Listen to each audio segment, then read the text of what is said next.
Bapak Ibu guru hebat di seluruh Nusantara. Saya Pun Handayani, guru bahasa Inggris SMP Negeri 1 Ngunut. Di SMP Negeri 1 Ngunut, saya mengajar kelas 8. Dalam hal ini saya mengajar murid dengan fase D. Tantangan yang saya hadapi dalam mengimplementasikan pembelajaran berdiferensiasi yang pertama adalah saya harus kreatif untuk menemukan ide-ide baru sehingga mereka tidak bosan berada di kelas saya. Tantangan yang kedua adalah kelas saya termasuk kelas gemuk. Ada lebih dari 30 siswa di kelas saya, sehingga saya harus mengatur kelas supaya murid-murid saya itu bisa belajar dengan baik di kelas. Tantangan yang ketiga, murid saya tidak membawa gadget di kelas. Dari tantangan yang saya hadapi, saya membuat aksi. Yang pertama, saya belajar dari berbagai sumber. Sumber belajar yang pertama saya adalah platform Merdeka Mengajar. Saya biasa belajar dari PMM, terutama dari fitur pelatihan mandiri. Saya sudah mendapatkan 42 sertifikat aksi nyata pelatihan mandiri PMM. Berikut ini adalah pembelajaran berdiferensiasi yang saya terapkan di kelas saya. Good morning, everybody. Good morning. How are you today? I am fine, thank you. And you? I am fine too. Before we start our lesson, please pray. Attention please, let's pray together. Come on.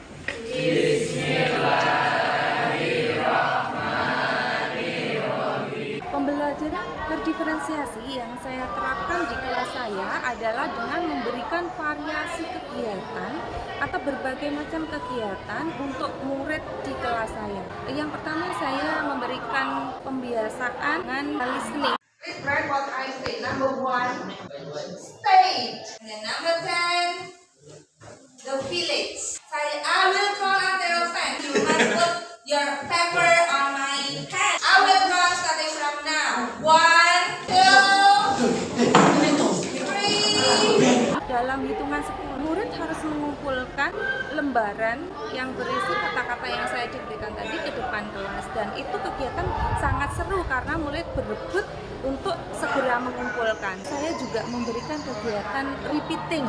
We will read together repeatedly. A parent in my hometown. Kegiatan yang ketiga adalah membandingkan teks. Kami membandingkan teks dengan cara saya membentuk kelompok di dalam kelas, dan satu kelompok terdiri dari 4 orang. Next, I want you to make a group of 4. This is the first group, and that is the second group.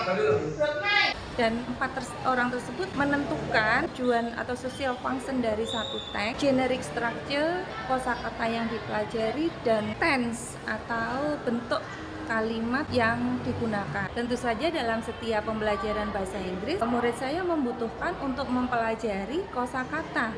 Saya memberikan kesempatan kepada murid saya untuk menggunakan gadget mereka. Murid saya memahami suatu kata dengan menerjemahkan kata yang mereka tidak tahu artinya itu dengan membuka Google Translate. Setelah kita mempelajari suatu teks record, kita bertanya jawab baik lisan maupun tulis tentang teks yang dipelajari. Di akhir pembelajaran, saya meminta murid saya untuk melakukan kegiatan menulis. Di materi recount teks ini, saya meminta murid saya menulis tentang pengalaman yang telah lampau mengenai merayakan hari kemerdekaan. Assessment yang saya berikan kepada murid saya terdiri dari berbagai teknik. Yang pertama, saya melakukan pengamatan. Pengamatan yang saya lakukan itu saat kegiatan kelompok dan sepanjang pembelajaran. Kegiatan ini saya lakukan yang pertama untuk mengetahui sejauh mana pemahaman murid saya dari materi yang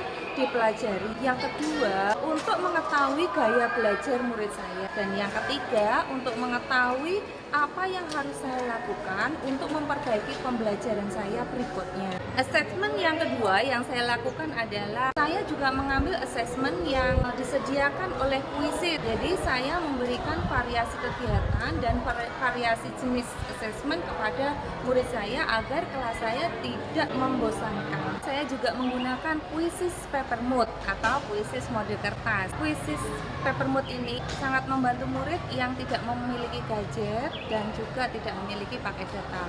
Dalam kuisis paper mood ini, murid diberikan barcode yang sudah saya siapkan dan menjawab pertanyaan dengan mengangkat barcode.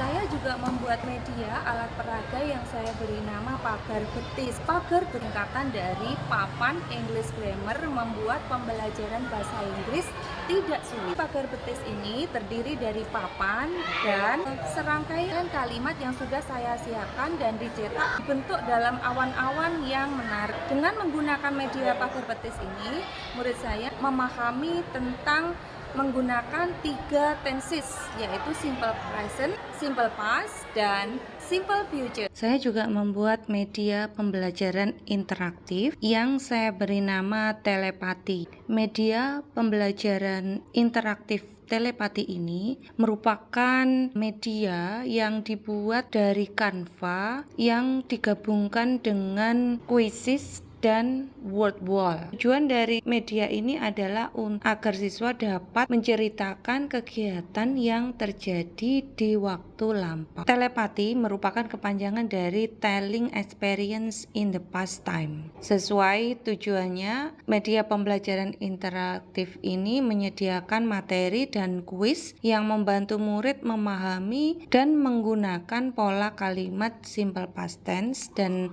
pada akhirnya murid dapat menceritakan pengalaman masa lampau menggunakan kalimat dengan grammar yang benar.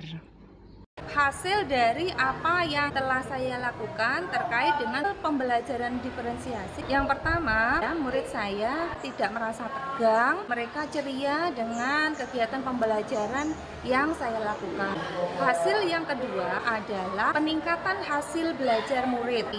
Hasil yang berikutnya adalah ada beberapa di antara murid saya yang mengikuti kompetisi bahasa Inggris. Artinya murid saya merasa percaya diri untuk mengikuti kompetisi bahasa Inggris yang diadakan oleh organisasi di luar sekolah. Demikian paparan saya mengenai aksi nyata pembelajaran berdiferensiasi yang telah saya terapkan di kelas bahasa Inggris saya.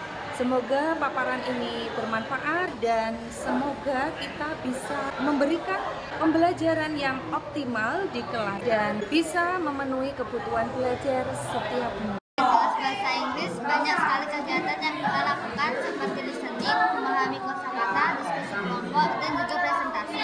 Saya juga jadi tahu apa yang sedang dipelajari dan dengan itu nilai saya menyenangkan dan tidak menegangkan. Dengan banyaknya kuis, kegiatan bahasa Inggris menjadi lebih menantang. Di kelas bahasa Inggris, kami banyak melakukan kegiatan seperti listening, speaking, diskusi, pemain kosakata, dan diskusi kelompok.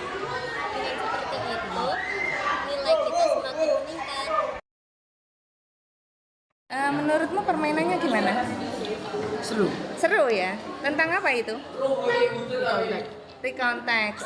Soalnya di kuisnya itu ada berapa level? 3 level. Terus tentang apa saja? Kalau level 1 itu disuruh apa itu? Memasangkan kata. And then level 2 nyusun. Terus and then level 3 menjawab pertanyaan. Aldi, menurutmu gimana? Seru ya? Pengen main lagi? Iya. Bisa membuat paham? Bisa. Tentang apa itu materinya? Recount text. Menurutmu permainannya gimana, Sarila? Seru. Sudah selesai semua? Sudah. Sampai refleksi? Sudah. Skornya betul semuanya? Yes. Very good ya. Terus paling seru itu level berapa? Level 2. Zahra ya. Zahra suka permainannya? Suka, Bu. Suka. Tentang apa itu? Simple past tense. Simple past tense. Yang paling seru level berapa? Level 2. Level 2 yang menyusun ya. Oke.